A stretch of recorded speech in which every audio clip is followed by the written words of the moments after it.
Hi students, myself is Vedamurthy. You are watching the video Chemistry Class 11 Part 1 Unit 2 Structure of Atom. So today we are going to discuss about Bohr's model for hydrogen atom and explanation of the line spectrum of hydrogen atom and limitations of Bohr model. These 3 points will going to be covered in this video. In 1913, Bohr's his name is Niels Bohr was the first scientist to explain quantitatively the general features of the structure of hydrogen atoms and its spectrum. He used Planck's concept of quantization of energy. Though the theory is not the modern quantum mechanics, it can still be used to rationalize many points in the atomic structure and spectra. Bohr's model of hydrogen atom is based on the four postulates. So one is postulate is the electron in the hydrogen atom can move around the nucleus in a circular path of the fixed radius and energy. The electron in the hydrogen atom can move around the nucleus in a circular path of fixed radius and energy. So these paths are called orbits. Here stationary states are allowed energy states in the electron in the hydrogen atom. So these orbits are arranged concentrically around the nucleus. That is first postulate. Second postulate, the energy of an electron in the orbit does not change with time. However, the electron will move from a lower stationary state to a higher stationary state when required amount of energy is absorbed by the electron or energy is emitted when electron moves from the higher stationary state to lower stationary state. The energy does not change take place in a continuous manner. So third postulate is the frequency of radiation absorbed or emitted when transition occurs between the two stationary states. That difference in the energy given by delta E is given by the equations V is equal to delta E by H. So here in place of delta, E2 minus E1 divided by H. Here H is the Planck's constant and E1 and E2 are the energies of the lower and higher states allowed. So this expression is commonly known as Bohr's frequency rule. And the last fourth postulate is the angular momentum of an electron is quantized in a given stationary state. It can be expressed as MEVR is equal to N into H by 2 pi. So here N is 1, 2, 3, etc.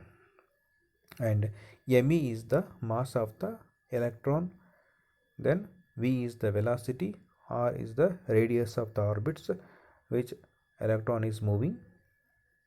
So these four postulates Bohr's model depends on. Thus an electron can move only in those orbits for which this its angular momentum is integral multiple of h by 2 pi. So that means angular momentum is quantized. Radiation is emitted or absorbed by only when transition of elements take place from one quantized value of angular momentum to another quantized value of angular momentum. Therefore, Maxwell's electromagnetic theory does not apply here, that in Y only certain fixed orbits are allowed. According to Bohr's theory for hydrogen atom, the stationary state for electron are numbered n. So n is equal to 1, 2, 3. These integral numbers are known as principal quantum numbers. The radii of the stationary states are expressed as Rn is equal to n square A0. Here A0 is nothing but 52.9 picometer. So thus The radius of the first stationary state called the Bose orbits is 52.9 picometer. Normally, the electron in the hydrogen atom is found in this orbital. So that is n is equal to 1. In hydrogen atom, electron found in the orbit is 1. So n is equal to 1. As n is equal to 1, as n increases, the value of r also increase. So in other words, the electron will be present away from the nucleus. The most important property associated with the electron is the energy of its stationary state. It is given by the expression in En is equal to minus Rh into 1 by n square. So again n is equal to 1, 2, 3, where Rh is called the Rydberg constant, and Rydberg constant value is what? 2.18 into 10 upon minus 18 joule. The energy of the lowest state also called as the ground state.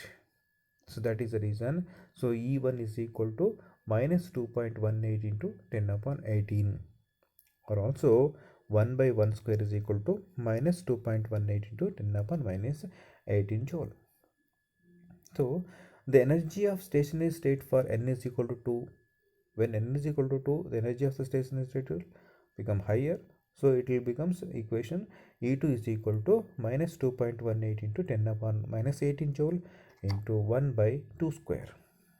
So you will get the answer minus 0.545 into 10 upon minus 18 joule. When the electron is free from the influence of nucleus, the energy is taken as 0. The electron in this situation is associated with the stationary state of principal quantum number is equal to n. So when the energy electron in their situation, energy is taken as 0, the electron in this situation is associated with the stationary state of the principal quantum number is equal to infinity. So and is called as the ionized hydrogen atom. So ionized hydrogen atom having infinity, so any value it can be, so more than 0. So when the electron is attracted by the nucleus and is present in orbit n, the energy is emitted and its energy is allowed. So that is the reason for the presence of negative ions in equation En is equal to minus Rh into 1 by n square, and depicts the stability relative to the reference state of the zero energy and n is equal to infinity. So Bohr's theory can also be applied to the ions containing only one electron, similar to that present in the hydrogen atom. For example, He plus, Li2 plus, Be3 plus, and so on. The energies of the stationary states are associated with the kinds of the ions, so also known as the hydrogen-like species, are given by the expression En is equal to minus 2.18 into 10 upon minus 18 into Z square by n square into joule, and the radii for this expression will becomes Rn is equal to 52.9 into n square divided by Z is equal to P n square divided by Z picometer. Here Z is the atomic number and which is having the value 2r3, helium and lithium atoms respectively. If the lithium atom is 2 atomic number and its helium is 2 atomic number and lithium having 3 atomic number. So from this equation it is evident that the value of energy becomes more negative and that of the radius becomes more negative, and that of the radius becomes smaller with increase of the atomic number Z. So this means that electron will be tightly bound to the nucleus. And also it's also possible to calculate the velocities of electron moving in these orbits, although so it's also possible to calculate the velocity of electrons moving in these orbits. The precise equation is not given here, so qualitatively the magnitude of the velocity of the electron increases with the increase of positive charge on the nucleus and decreases with the increase of principal quantum number. So now we will go for explanation of line spectrum of hydrogen. See, line spectrum observed in the case of hydrogen atom, as mentioned in the previous section. So Balmer series, Lyman series, many etc. are there, no? Same way. So here quantitatively using the Bohr's model. Those things we are used in quantitatively in Bohr's model. According to the assumption 2, what is assumed?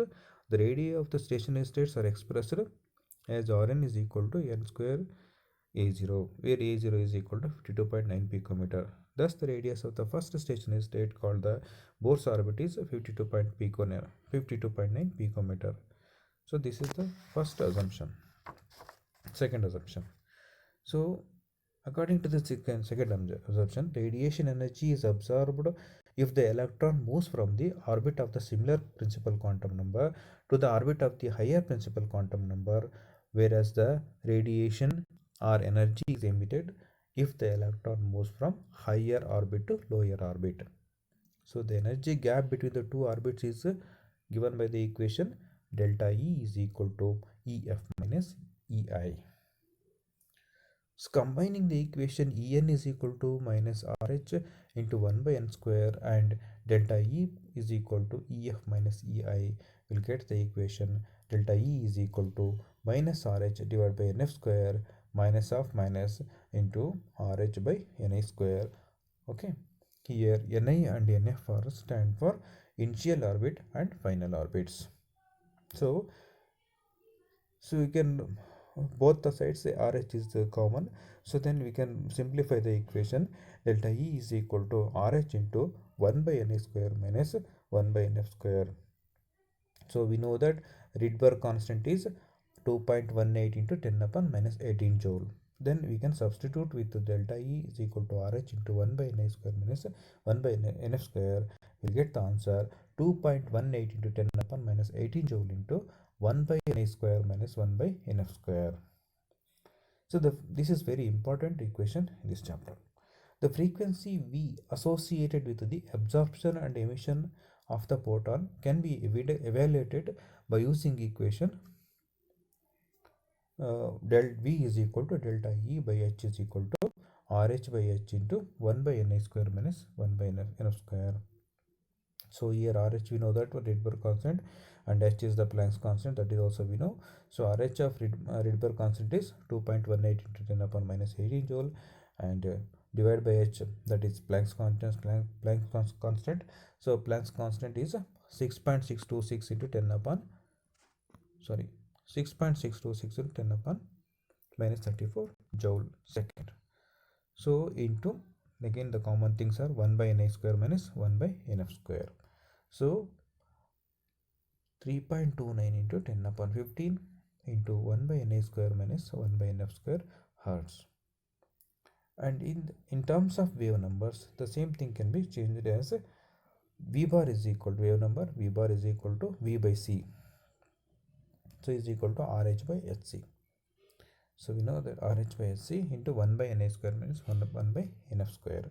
So here we know that 3.29 we got from the equation. So RH.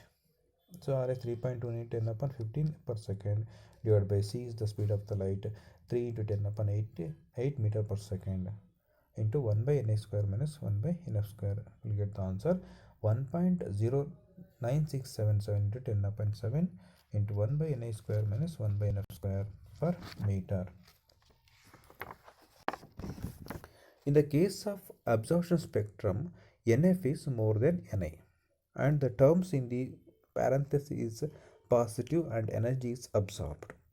On the other hand, in case of emission spectrum, Ni is more than Nf.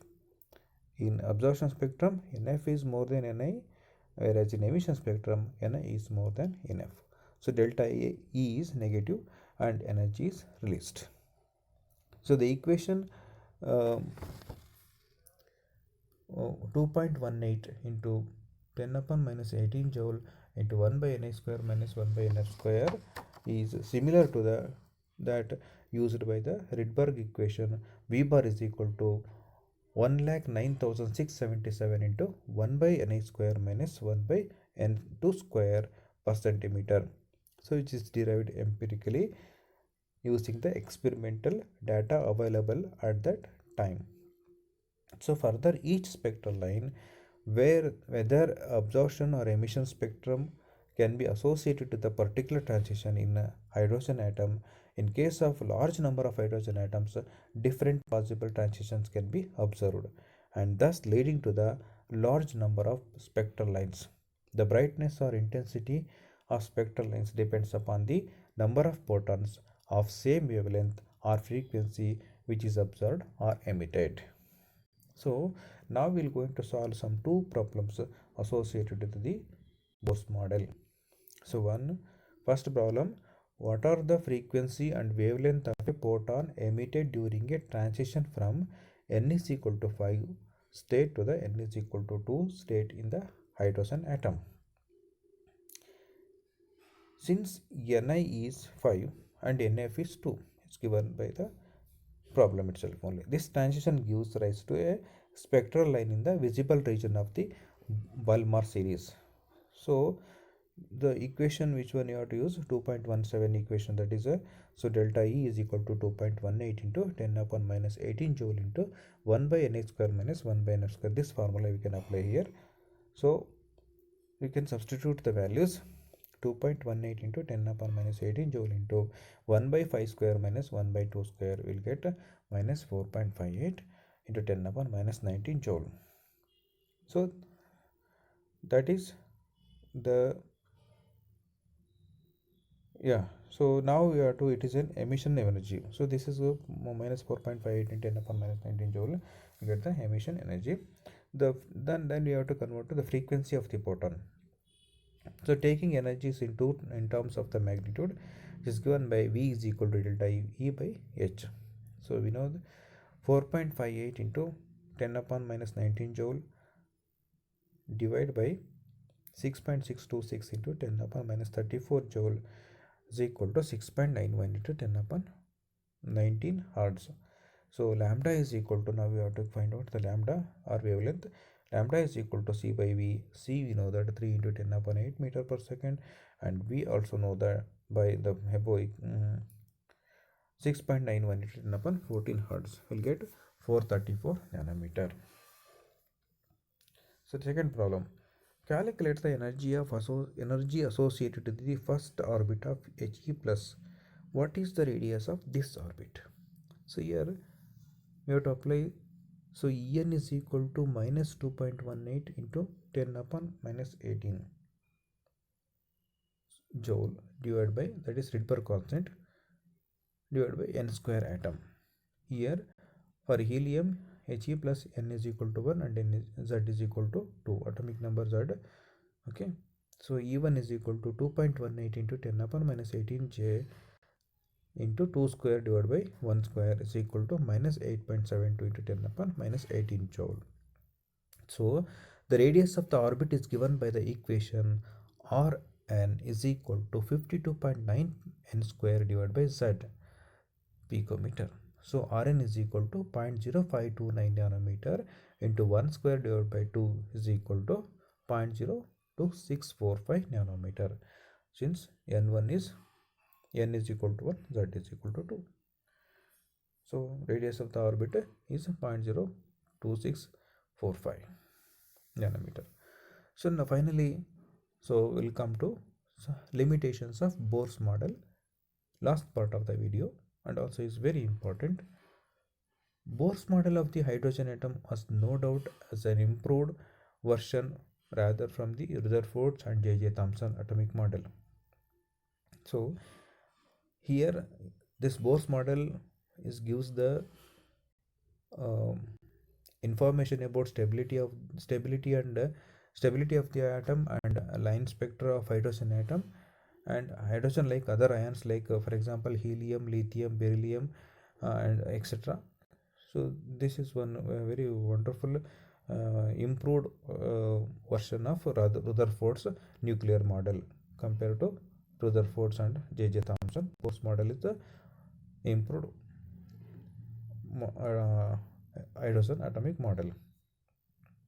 But still, this Bose model have some of the shortfalls.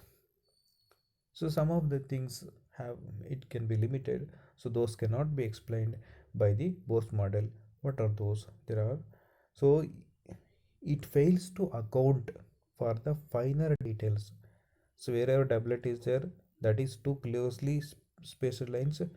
So those details of the hydrogen atom spectrum observed by using sophisticated spectroscopic techniques. Even sophisticated, so it fails to account the finer details of the hydrogen atom spectrum observed by using sophisticated spectroscopic techniques. So this model is also unable to explain the spectrum of atoms other than hydrogen. Other than other than hydrogen, other atoms it could not be explained. For example, helium atom which possesses only 2 electrons. Further, Bohr's theory was also unable to explain the splitting of spectral lines in the presence of magnetic field, or can call it as Zeeman effect, or an electric shield effect, or Stark effect. And it could not explain the ability of atoms to form molecules by the chemical bonds. In other words, taking into account the points mentioned in these shortfalls, so one needs to a better theory which can explain the salient features of the structure of the complex atoms. Students, I hope you all got understood about this topic. Thanks for watching. Friend, students, if you're not subscribed to the channel, please subscribe the channel and share with your friends this video. Thanks for watching.